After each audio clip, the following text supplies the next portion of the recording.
bir haftada 10 kilo, 15 kilo ozdiraman deyilgan so'zlar chiqishi mumkin. Ya'ni kimdir aytishi mumkin. Lekin bu bo'lishi mumkin ham. Ya'ni qanaqa, nima hisobidan inson bir hafta 10 kun ichida qanaqa holatda 10 kilo, 15 kilogacha vazn tashlab yuborishi mumkin? Buning iloji bor. Lekin bu eng xato yo'li. Nima uchun xato?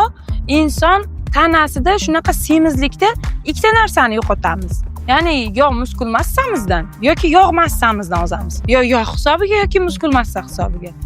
To'g'ri, atiyok, shlaklar u umuman boshqa narsa. Mavzu ozish borasida mana shu muskul, yog' eriganda tez va qisqa ozganda inson tanasidagi muskulini yo'qotib qo'yadi. Ya'ni muskul massa hisobidan ozib qo'yadi. Bunda inson muskul massasini yo'qotib qo'ydimi, uni tiklash uchun o'sha qilib kelayotgan ishini to'xtatgan kundan boshlab hech qancha o'tmasdan 2 baravar ortig'i bilan yig'ib oladi.